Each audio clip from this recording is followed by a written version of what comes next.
महादेव, हर हर महादेव, हर हर महादेव। काशी विश्वनाथ, ओगरदानी, त्रिकालदर्शी, कैलाशी, अविनाशी भगवान शिव, जिनकी पुनीत पावन शिव महापुराण की कथा संपूर्ण विश्व के कल्याण हेतु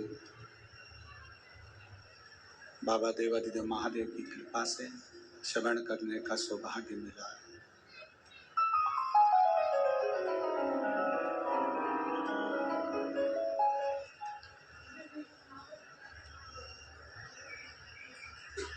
बाबा देवाधिदेव महादेव जिनकी पवित्र पुण्यमय आनंदमय शिव महापुराण की कथा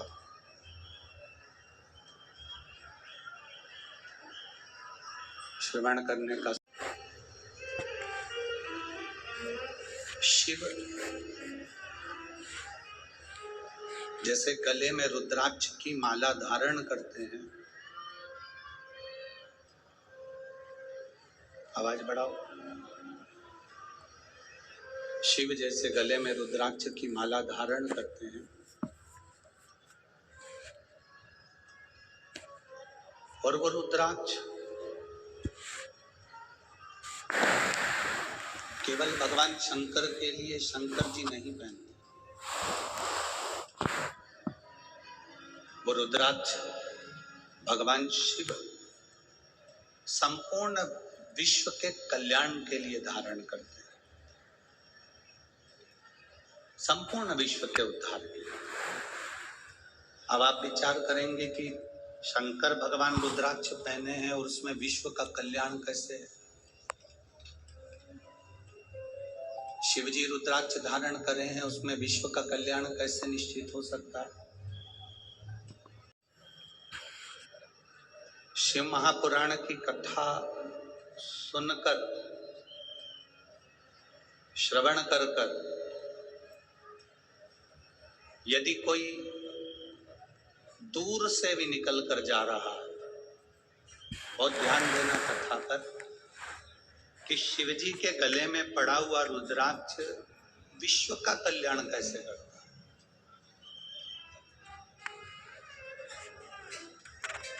विदेश्वर संहिता कहती है कि अगर कोई भूलवश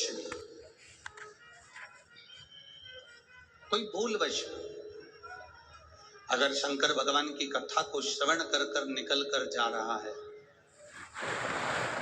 और उसके शरीर से छूकर हवा, वायु जो चलती है, उसके शरीर से छूकर जो वायु निकलती है, जो हवा चलती है, चलती हुई हवा यदि उसके शरीर से भी छूकर निकल गई और जितनी जितनी दूर, जहां जहां तक वो हवा जाती है, वो पवन जाती है, वो वायु जाती है, और उस हवा के क्रम में जितने जितने जीव आ जाते हैं, चाहे मनुष्य हो, जलचर हो, थलचर हो, वायुचर हो, जो जीव आ गया, शिव पुराण कहती है उनका दूसरी बार जन्म नहीं होता, वो संसार सागर से मुक्त हो जाता है।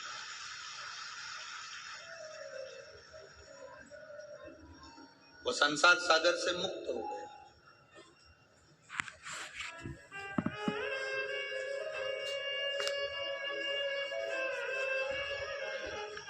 शिव जी के गले में रुद्राक्ष की माला है, शंकर जी के गले में रुद्राक्ष पड़ा हुआ है, मस्तक पर चंद्र है, गले में सर्प है, मृगछाला पहने हुए हैं। ये मेरे बाबा ने जितना जितना स्वरूप बनाया है, मेरे बाबा जितना, पार्वती जी ने शिव जी से प्रश्न किया, बाबा, प्रभु, स्वामी,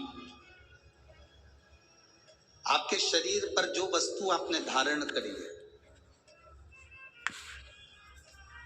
मैं 5 वस्तुओं को पार्वती जी कहती हैं आपसे पूछना चाहती हूं। केवल पंच वस्तु का मैं महत्व जानना चाहती हूं। एक, आपके गले में पड़ा हुआ रुद्राक्ष। दूसरा, गले में पड़ा हुआ सांप। तीसरा, मस्तक पे लगा हुआ चंद्र। चौथा, मस्तक पे रखी हुई गंगा। और पांचवा, कंठ में पड़ा हुआ विष। ये 5 चीजें जो आपके पास में विराजमान है, ये 5 चीजें जो आपके पास में हैं, आपके पास में विराजमान है, इन 5 चीजों का दर्शन यदि संसार के मनुष्य को हो जाए तो मैं ये जानना चाहती हूं कि वो संसार का मनुष्य किस लोक में जाता, किस स्थान पर जाता। बाबा देव अधिदेव महादेव जो माता पार्वती जी को कथा सुनाने के लिए विराजमान थे, अमर कथा जो कह रहे हैं, पार्वती जी को जो ज्ञान उपदेश दे रहे हैं, माता पार्वती जी को जो ज्ञान उपदेश प्रदान कर रहे हैं, वो भगवान शंकर पार्वती जी से कहते हैं, पार्वती तू 5 दर्शन को भूल जा। गंगा का दर्शन हुआ कि नहीं हुआ उससे मतलब नहीं, चंद्र का दर्शन हुआ कि नहीं हुआ उससे मतलब नहीं, कंठ में भरे हुए विष का दर्शन हुआ कि नहीं हुआ उसका मतलब नहीं, सर्प गले में पड़ा है उसका दर्शन हुआ कि नहीं हुआ उसका मतलब नहीं। पार्वती, अगर संसार का मनुष्य मेरे गले में पड़े हुए रुद्राक्ष को अगर अपने कंठ में धारण भी कर लेता है या उसका स्पर्श भी कर लेता है तो फिर पुनः उसका जन्म नहीं होता, वो कैलाश धाम का अधिपति बन जाता। एक रुद्राक्ष का मन का, एक रुद्राक्ष का मन का, ये मनुष्य के जीवन को सुख प्रदान कर देता।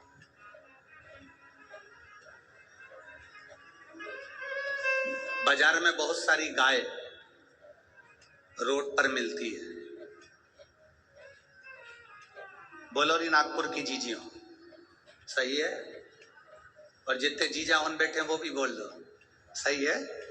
बहुत सारी रोड पर गाय मिलती है, बगीचे में गाय मिलती है, जंगल में गाय मिलती है। किसी किसी गाय के गले में रस्सी बंधी होती है। रस्सी बंधी है मतलब ये गाय किसी ना किसी की है। बोलो री नागपुर वाली जीजियों, सही है? और जिस गाय के गले में रस्सी नहीं है, जिस गाय के गले में रस्सी नहीं बंधी हुई है, तो वो कह देते हैं ये किसी की गाय नहीं है, लावारिस है, फिर रही है, जंगल में घूम रही है, ये लावारिस है।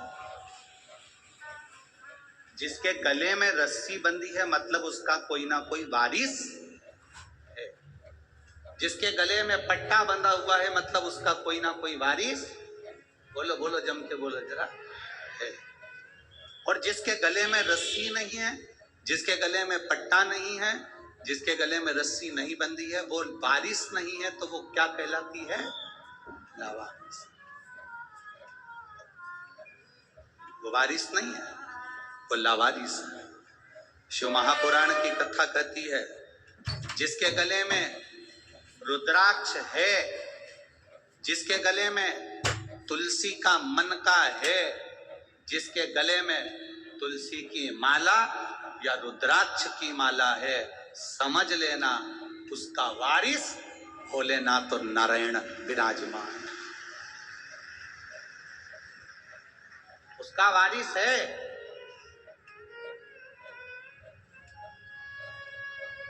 आप सोने के कितने भी आभूषण पहन लो, चेने पहन लो, कितना सुंदर आभूषण धारण कर लीजिए, कितने भी हीरे के हार पहन लो, वारिस नहीं कहलाएगा।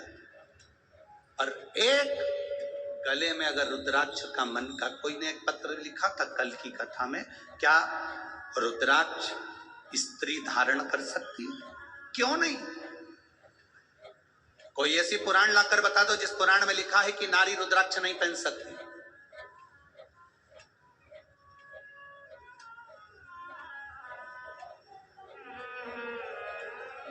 उस पत्र में लिखा था, क्या नारी,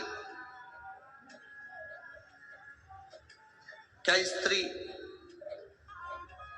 भगवान शंकर के शिवलिंग का स्पर्श कर सकती है?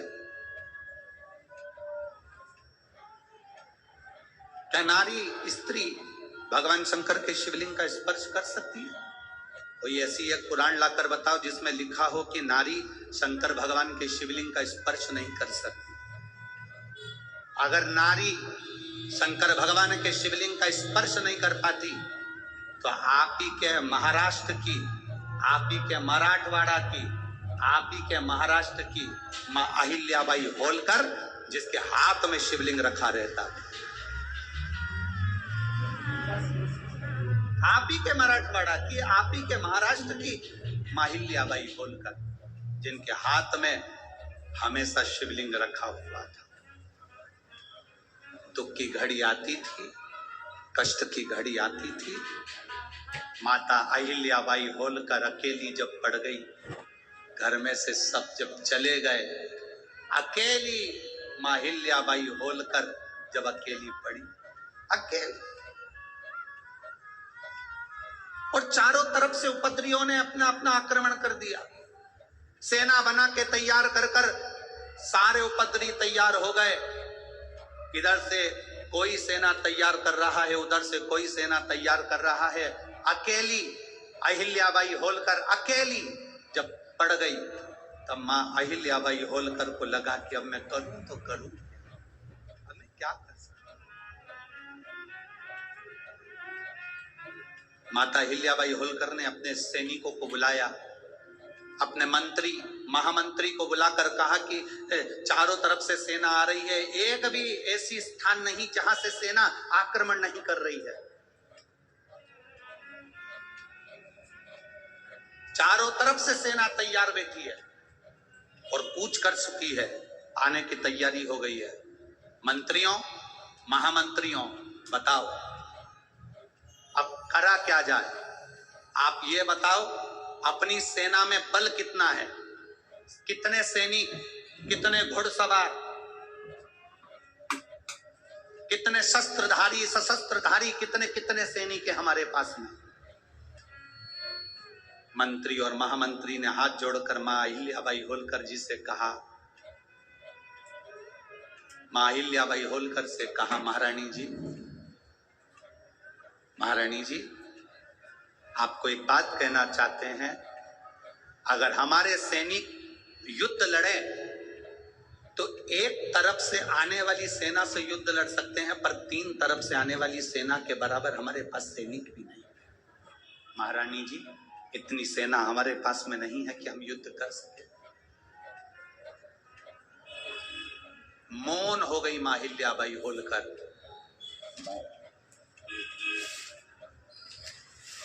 एकदम मौन।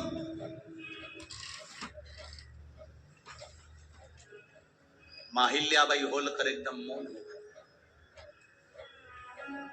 अकेली रथ में बैठकर मां अहिल्याबाई होलकर मां रेवा के तट पर, नर्मदा जी के तट पर, महेश्वर की पावन धरा पर पहुंच गई। मां रेवा के घाट पर मां अहिल्याबाई होलकर ने बैठकर मां रेवा के हाथ जोड़े, नर्मदा जी के हाथ जोड़कर कहा, मां नर्मदा, रेवा, तू शंकर की पुत्री है, मैं आज तुझसे बल मांगने के लिए आई हूं, आज तू मुझे बल दे। रेवा, मां नर्मदा, तू मुझे बल दे। वहीं से मां अहिल्याबाई होलकर चली, अंदर पहुंची अपने पूजा स्थल पर। वहां पर एक शिवलिंग था जिसको मां अहिल्याबाई होलकर ने अपने हाथों में ले लिया और लेकर युद्ध के मैदान में बाहर पहुंच गई और सेना से कह दिया, महामंत्री, मंत्री, अपनी सेना के 4 टुकड़े कर दे, 4 टुकड़े 4 किलो पर भेज दिए जाएं, चारों ओर लगा दिए जाएं। मंत्री महामंत्री हाथ जोड़कर बोले, महारानी जी, इतनी बड़ी सेना नहीं है, अगर हम गिनकर भी लगाएंगे तो थोड़े थोड़े चारों तरफ हो पाएंगे, ये तो 1 मिनट में उधर की सेना वाले हमारे सैनिकों को मार देंगे। मां अहिल्याबाई होलकर ने कहा, चिंता मत करो, अब सैनिक जितने हैं उनको बांट दिया जाए, और वो सैनिक युद्ध नहीं लड़ेंगे। अब युद्ध लड़ने के लिए मेरा काल अधिपति महाकाल पहुंचकर युद्ध लड़े। अब युद्ध लड़ने वाला कोई दूसरा नहीं होगा। अब युद्ध अगर लड़ेंगे तो मेरे देवाधिदेव महादेव लड़ेंगे। सेना को बांटा गया। एक पत्र आया है, देखिए।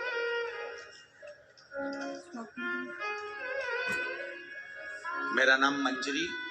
पार्वती जी से शिव जी कह रहे हैं, चंद्र का दर्शन हुआ कि नहीं हुआ पता नहीं, सर्प का दर्शन हुआ कि नहीं हुआ पता नहीं, विष का दर्शन हुआ कि हुआ नहीं पता नहीं,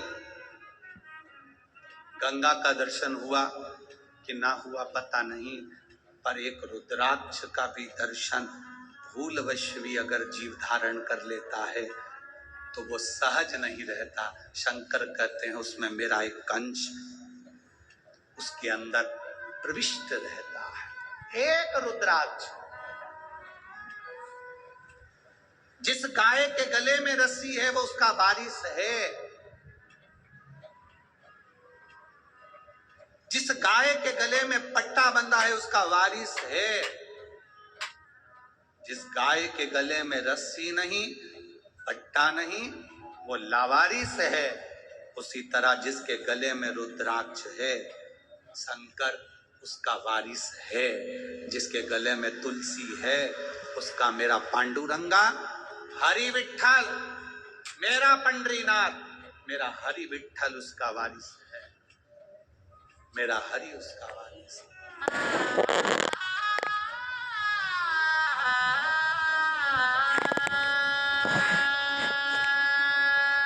उसका वारिस कहलाएगा। आप कभी अपने मुख से ये मत कहना कि मेरा कोई नहीं। जिसके गले में रुद्राक्ष होता है, जिसके गले में तुलसी की माला होती है, वो कभी अपने मुख से ये ना कहे कि मैं अकेला हूं, मेरा कोई नहीं है।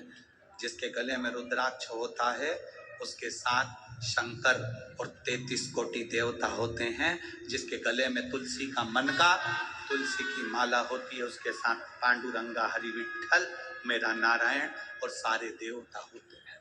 सब हैं आपके साथ।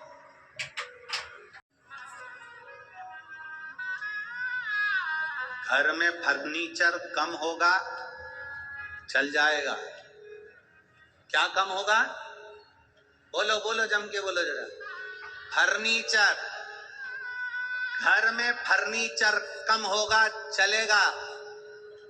और आपके नेचर कम होगा, नहीं चलेगा। नेचर प्रबल रखिए।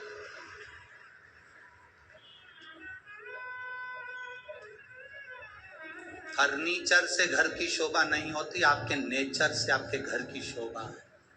आप क्या नेचर रखते हो, आपका व्यवहार क्या रखते हो, आपके चेहरे पर कितनी स्माइल है, आपके चेहरे पर कितनी मुस्कान है, आपके बोलने का तरीका क्या है, आपके अंदर कितनी नम्रता है, वो देखा जाए। बहुत कठोर हो जाती है, उसमें बीज डालोगे तो उग जाएगा क्या? अरे बोलो तो जम के नहीं।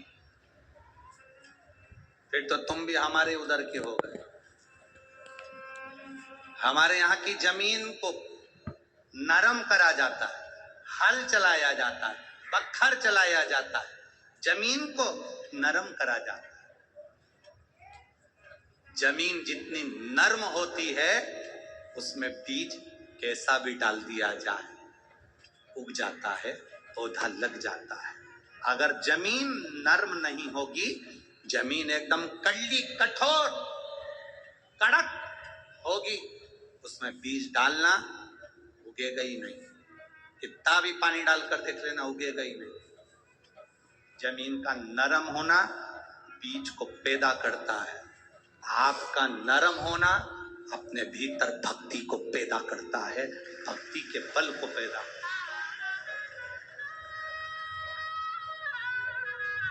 बहुत कड़ली जमीन बना लोगे तो उसमें बीज बोने पर कोई फायदा नहीं है। फसल में पानी दे दो, खाद डाल दो, दवाई डाल दो, कोई फर्क नहीं पड़ता, बीज नहीं उगेगा, क्योंकि जमीन कड़ली थी। कर ली जमीन में तुमने बीज बो दिया, उसका कोई लाभ नहीं है। तुम अंदर से कितने भी कड़ले बन जाओ, कठोर हो जाओ, तुम्हारे अंदर कितना भी गुस्सा भर लो, क्रोध भर लो, कितनी भी तृष्णा भर लो, उसमें भक्ति का बीज बोओगे तो कभी लगने वाला नहीं है। नेचर बदलो। फर्नीचर बदलने से कुछ नहीं होगा घर का। अभी इससे पहले छत्तीसगढ़ की कथा थी, हमने कहा था घर बदल के देख लिया, घर में शांति नहीं आई। दुकान बदल कर देख ली, शांति नहीं आई। व्यापार बदल कर देख लिया, शांति नहीं आई। गाड़ी बदल कर देख ली, शांति नहीं आई। किसी ने कह दिया घर की दिशा चेंज कर लो, वो बदल ली। किसी ने कहा बाथरूम बदल लो, कोई ने कहा सीढ़ी बदल लो, कोई ने कहा रसोई घर बदल लो, कोई ने कहा दुकान बदल लो, कोई ने कहा व्यापार बदल लो, कोई ने कहा गाड़ी बदल लो, कोई ने कहा पहनने का तरीका बदल लो, कोई ने कहा कपड़े बदल लो। सब कुछ बदल कर देख लिया, कुछ फायदा नहीं हुआ। अब एक बार शिव महापुराण की कथा मानो, कुछ मत बदलो। जिस घर में रह रहे हो उसी में रहो, जो व्यापार कर रहे हो उसी को करो, बस अपने नेचर को थोड़ा सा बदल लो, सब कुछ अच्छा हो जाए। 5 चीजों का दर्शन जीव को क्या देता है? शंकर भगवान कहते हैं इन 5 का दर्शन आप कर पाए ना कर पाए, केवल एक दर्शन भी अगर आपने कर लिया। काय का दर्शन? जम के बोलो जरा। रुद्राक्ष। महिलाएं पूछती हैं क्या रुद्राक्ष स्त्री पहन सकती है? क्यों नहीं?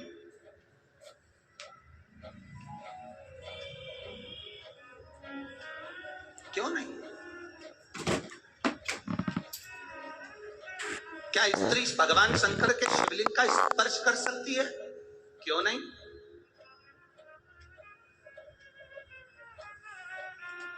बस रजस्वला धर्म के समय पर स्पर्श ना करें। रजस्वला धर्म के मोबाइल चला सकते हो, सेल्फी ले सकते हो, तो फिर भगवान का नाम क्यों नहीं ले सकते? कौन सी पुराण में लिखा है कि रजस्वला धर्म के समय पर भगवान का भजन नहीं करना चाहिए या नाम नहीं लेना चाहिए? रजस्वला धर्म के समय पर मालूम पड़े अगर कोई व्यक्ति मर रहा हो और प्राण छूट रहे हो, तो क्या वो भगवान का नाम नहीं लेगा? उसके मुख से भजन नहीं निकलेगा। अरे अंत समय प्रभु आना पड़े। कौन सा समय हमारा आखिरी होगा ये किसको मालूम? महाभारत के शाल्य पर्व में अध्याय नंबर 43 में, अध्याय नंबर 43 के 21 से लेकर 39 श्लोक में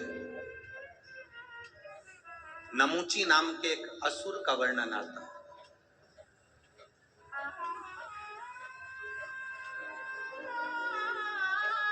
वो नमूची, जिसका नाम था नमूची,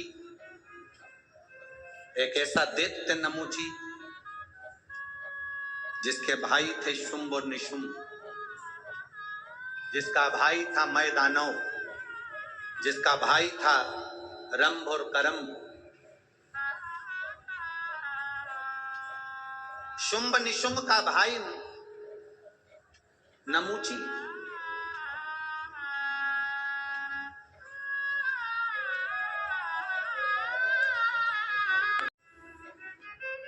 गुस्से में आ गए, क्रोध में आ गए, इंद्र पर आक्रमण कर दिया। और इंद्र पर आक्रमण कर कर इंद्र की सत्ता को उसने कब्जा कर लिया। इंद्र की सत्ता पर कब्जा करा, धीरे धीरे कर कर उसने सारी सत्ताओं को अपना बना लिया। अब फिर तप करने बैठा। अब उसने सोचा कि इंद्र की सत्ता मेरी हो गई, सारी सत्ता मेरी हो गई, अगर नारायण और ब्रह्मा ने मेरे को वर नहीं दिया तो मैं उनकी सत्ता को भी अपना बना लूंगा। वो क्रोध में आकर तप करने बैठ गए। तब करा तो ब्रह्मदेव और भगवान विष्णु प्रकट हुए। भगवान ब्रह्मा जी ने कहा, नमूची तुझे क्या चाहिए? नमूची ने कहा कि बस मुझे वर चाहिए। ब्रह्मा जी ने कहा, वर देने की सामर्थ्यता तो नारायण में। ब्रह्मा जी का तप छोड़कर नमूची भगवान विष्णु की साधना करने लगा। भगवान नारायण की साधना करते करते भगवान नारायण प्रकट हो गए और भगवान नारायण ने प्रकट होकर पूछा, नमूची तुझे क्या चाहिए? नमूची कहता है, बस मैं आपसे वर मांगना चाहता हूँ। इतने में भगवान विष्णु ने सोचा कि अगर मैं नमूची को वर दे दूंगा और ये क्या मांग लेगा पता नहीं। तो भगवान विष्णु ने कहा कि वर देने की सामर्थ्यता तो मुझ में है ही नहीं, वर तो महादेव दे सकते हैं। अब नमूची भगवान शिव को ढूंढते ढूंढते भगवान शंकर की साधना करना है और कैलाश पर पहुंच गए।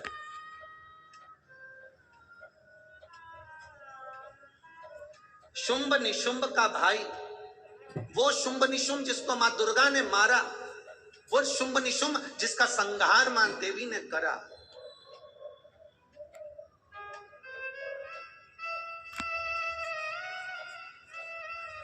देवी जी की आरती में आप लोग गाते होंगे, गाते हो, शुंभ निशुंभ का वर्णन होता है।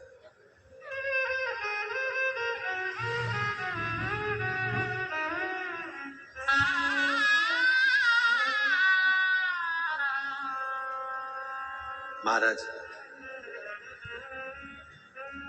नमूची ने शंकर भगवान से वर प्राप्त करने के लिए नमूची चला, कैलाश पर पहुंचा तो देवादिदेव महादेव नहीं थे, माता पार्वती जी नहीं थी, ना शंकर थे ना पार्वती थे, दोनों गए हुए थे भ्रमण के ऊपर।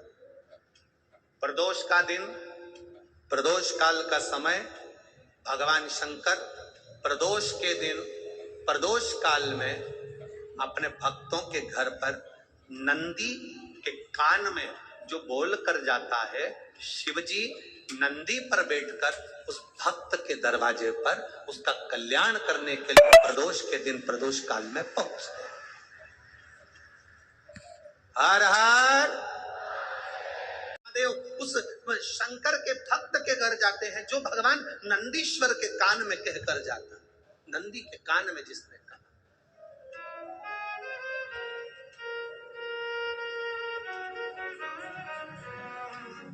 शंकर भगवान के इस शिवलिंग का स्मरण आप करेंगे।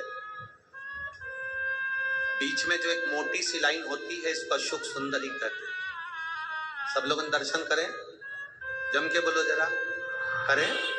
अशोक सुंदरी की जगह जहां पूरी हो जाती है, उसके बीच में शिवलिंग और उसके बीच में थोड़ी सी जगह खाली आती है। करें दर्शन, समझना जरा बहुत अच्छे से। जैसे ये अशोक सुंदरी की जगह है, हम निवेदन करेंगे आस्था चैनल वालों से भी और एलईडी वाले भी, जिन जिनको एलईडी पर आप दर्शन करा रहे हैं वो पूरी तरह से करा। गणेश जी का स्थान, षडानंद कार्तिकेय का स्थान, अशोक सुंदरी का स्थान, बीच में अशोक सुंदरी का जो स्थान पूरा हो जाता है, वहां से लेकर शिवलिंग के बीच में खाली जगह आती है। करें दर्शन आप लोगों ने, खाली जगह आती है। उस खाली स्थान की जो महत्वता है, ये जो अशोक सुंदरी से लेकर बीच में जो जगह है, ये भगवान शंकर की जो धर्म पत्नी है माता पार्वती, उनकी जो योगनियां है 64 योगनी, उनकी जो शक्ति पीठें हैं, उनकी जो सिद्धता है, उनकी जो सिद्धियां हैं, ये अशोक सुंदरी से शंकर के शिवलिंग के बीच में जो खाली जगह होती है, इस स्थान पर 64 योगनियां, देवियां, अष्ट सिद्धियां, नवनिधियां सब इस स्थान पर रहती है। इसलिए हमारे यहाँ शिव महापुराण की कथा कहती है, पूर्ण पूजन के बाद अगर कोई नारी, कोई पुरुष, कोई बच्चा, कोई बुजुर्ग अपने मन की बात का स्मरण जगह पर हाथ को रखकर, जैसे किसी के हृदय पर हाथ रखते हैं तो दिल धड़कता हुआ स्मरण होता है, उसी तरह यहाँ स्पर्श करेंगे और स्पर्श कर कर जब अपने मन की बात कहते हैं तो देवादिदेव महादेव नंदी के साथ आकर प्रदोष के दिन कार्य की सिद्धता पूर्ण करते हैं। उस स्थान की मूलता हो, वो स्थान पर शिव महापुराण की कथा जब चलती है, व्यास जी महाराज अगर शिव महापुराण के इस व्यास पीठ पर, कोई भी व्यास जी अगर शिव पुराण की पीठ पर बैठ गए,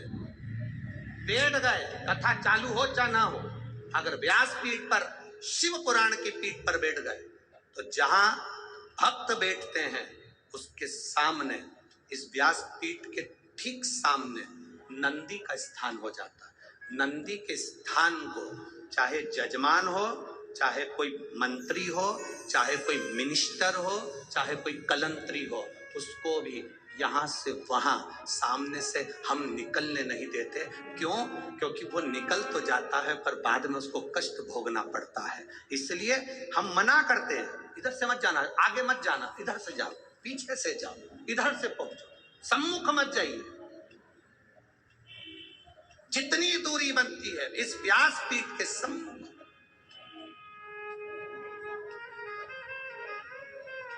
अब उसको समझने वाला समझ नहीं पाता, इसलिए हम जब साउंड वाला साउंड लगाता है, बक्से वाला बक्सा लगाता है, तो हम उससे कह देते हैं यहाँ से यहाँ तक पैक कर दो, ये नंदी की जगह पर कोई के चरण ना पड़ जावे। जितनी देर आप कथा सुनते हो, जितनी देर आप कथा के मंडप में बैठकर कथा सुनते हो, उतनी देर 33 कोटि देवता नंदीश्वर तुमरुका जी इस व्यास पीठ के ठीक सामने बैठकर शंकर की कथा का स्मरण करते हैं। कथा का भजन का बल कितना है आपके चेहरे का तेज बताए, आपका चेहरा बता देगा कि आप कितनी भक्ति करते हो, कितना भजन करते हो, कितनी दृढ़ता करते हो, कितना स्मरण करते हो, आपका चेहरा बता। नमुची ने रुद्राक्ष को उठा लिया, शिव चर्चा में लग गया, शिव चर्चा में लगा, शंकर की चर्चा कर रहा था, इसलिए शिव जी वहीं पर प्रकट हो गए।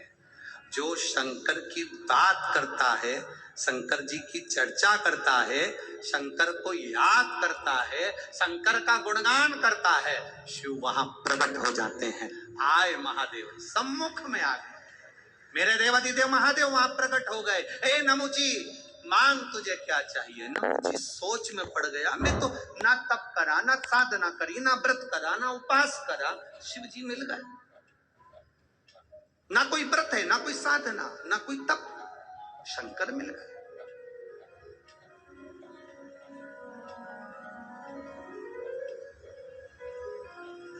मिलते हैं शिव क्यों ना मिले। हे भोला शंकरा,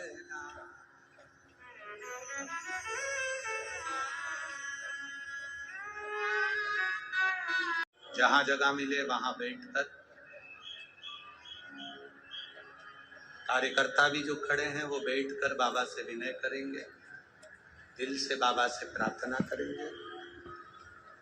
श्री शिवा नमस्तु, श्री शिवा नमस्तु,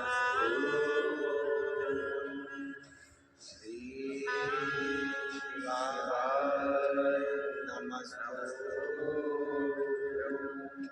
श्री शिवा नमस्तु,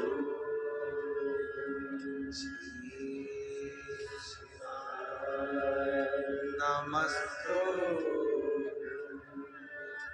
भोला सब दुख कारो भार, ओ भोला सब दुख कारो भार।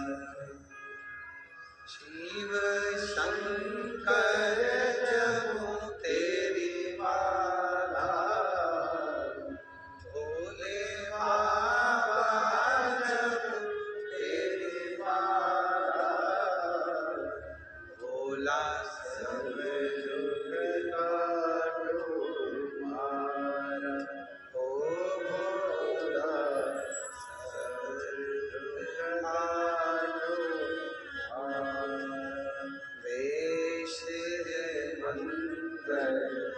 मंगलकारी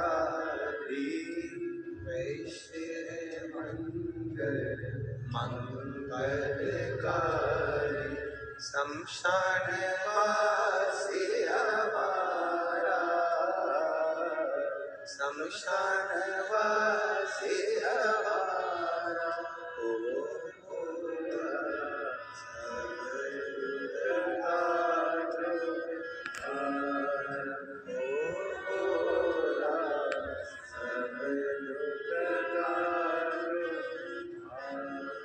शिव कथा कहती है, भगवान शंकर का संवाद करता है। नमुची को जो रुद्राक्ष मिला उसने उसकी चर्चा की। शिव का दर्शन हुआ, मांगो नमुची तुम्हें क्या चाहिए।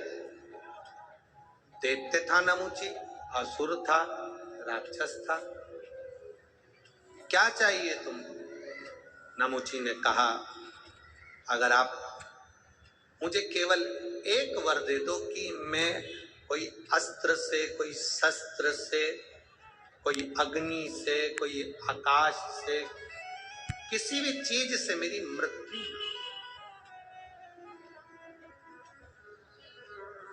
मृत्यु ना हो, ये मुझे वर दिया जाए।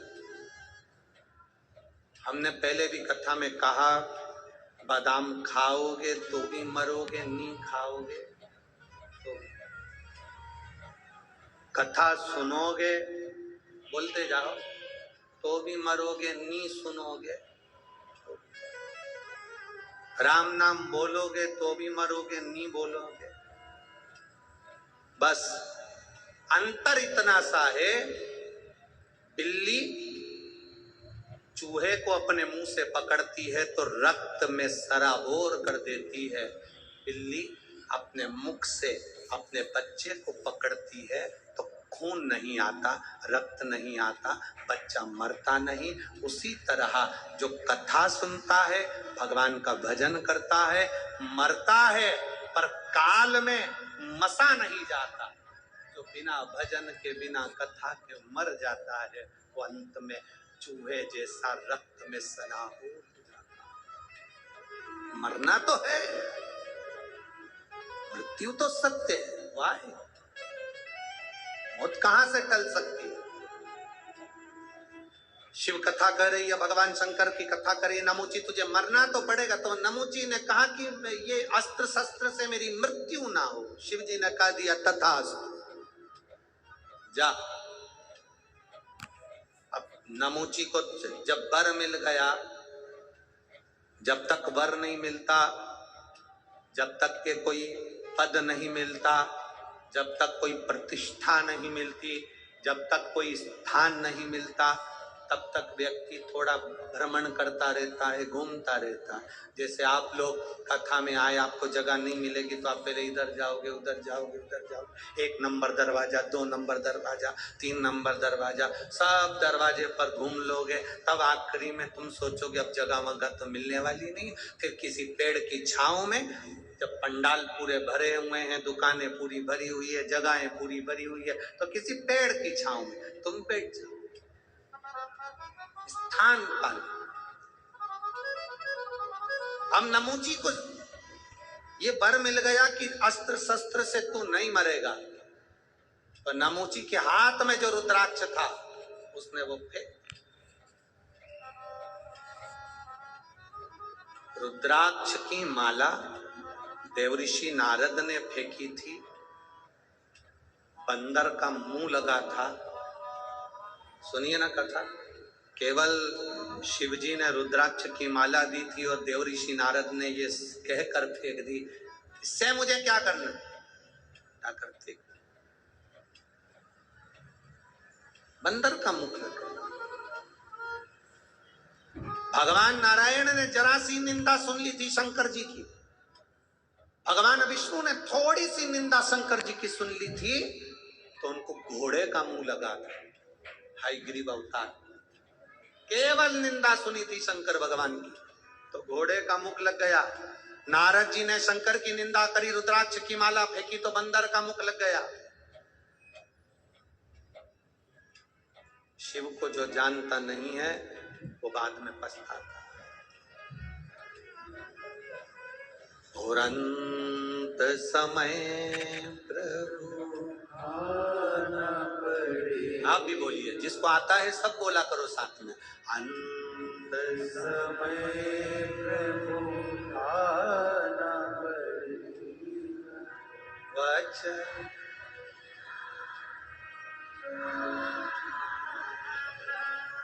आए ना आए अंत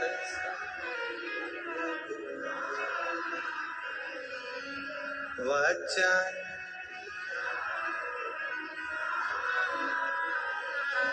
कोई आए ना, पर आपको आना। तेरे मंदिर में आना मेरा काम है, मेरी बिगड़ी बनाना तेरा। हम आ गए तेरे दरबार।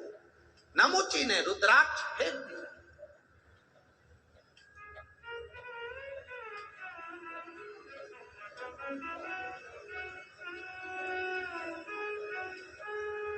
एक बेलपत्र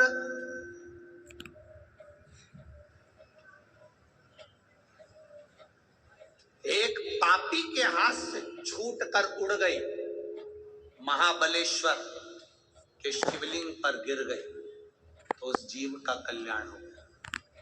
रुद्राक्ष हाथ से गिरा, कैलाश पर पड़ा, नमूची चला गया।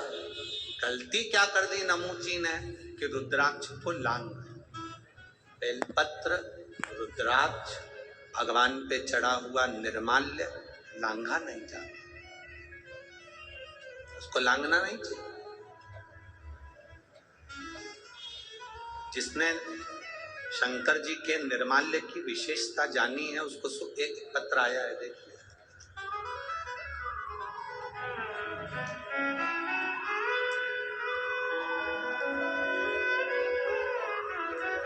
गुरुजी, मैं भंडारा से आई हूं, मेरा मोबाइल नंबर ये है। मेरी बेटी के आंखों के ऊपर गर्दन के पास 2021 से सफेद दाग हो गए थे। गुरुदेव, आंखों के ऊपर भी सफेद दाग हो गए, गर्दन के पास भी सफेद दाग हो गए। डॉक्टरों के हिसाब से तो इलाज चल रहा था, पर डॉक्टरों ने कहा कि थोड़ा समय लगेगा, पर धीरे धीरे वो सफेद दाग की बीमारी बढ़ती जा रही थी। गुरुदेव, अब करें तो करें क्या? बेटी की जिंदगी है, अगर उसको ये सफेद दाग की बीमारी हो गई तो फिर शादी ब्याह कैसे हो? गुरुदेव, एक सामान बेचने वाली हमारे दरवाजे पर आई। उसने मुझसे कहा, तुम्हारी बेटी की आंख के नीचे सफेद दाग हो रहे हैं, गले पर सफेद दाग हो रहे हैं, तुम पशुपति व्रत क्यों नहीं करते? शंकर जी के मंदिर में तुम्हारी बेटी से कहो कि झाड़ू लगाए, पोछा लगाए, शंकर जी का मंदिर पूरा साफ हो जाए। शंकर जी की जो जलाधारी है, जहां से पानी बहता है, उसका जल शरीर पर लगाना चालू करे। सामान बेचने वाली हमारे दरवाजे पर सामान बेचने आई थी और वो ये कहकर चली गई, मैंने अपनी बेटी से कहा, तो पास में शंकर का मंदिर है, जाकर झाड़ू पोछा करा कर। मम्मी, क्या होगा, वहां जो जल चढ़ता है उसको अपनी जगह पर लगा। गुरुजी, आपकी कथा सुनी थी, आपने कथा में कहा था कि पूर्णिमा के दिन गाय जब अपने बछड़े को दूध पिलाए, उस दूध को पीते समय बछड़े के मुख में जो फेन आए, उस फेन को चम्मच में निकाल लो और जहां सफेद चर्म पड़ी है उस जगह पर लगाओ और थोड़ा सा बैठो चंद्र की रोशनी में। हमने वो करना प्रारंभ करा।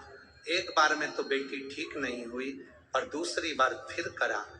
दूसरी पूर्णिमा आई, पशुपति व्रत करते रहे, बेटी मंदिर में सेवा करती रही। गुरुदेव, आज हम यहाँ नमन करने आए हैं। मेरी बेटी का पूरा सफेद जो चमड़ी थी वो अपनी चमड़ी के रंग में आ गई। हम यहाँ प्रणाम करने आए। कहीं बैठी हो तो हाथ हिला सकती, अगर कहीं बैठी हो तो अपना हाथ हिला सकते। इसने एक लाइन बहुत अच्छी लिखी है भजन की, तेरे दरबार की बाबा निराली शान दे, तुझे देते नहीं देखा, पर झोली भरी देती है। ये शिव है। अकाल मृत्यु वो मरे जो काम करे चंडाल, काल उसका क्या बिगाड़े जो भक्त हो मां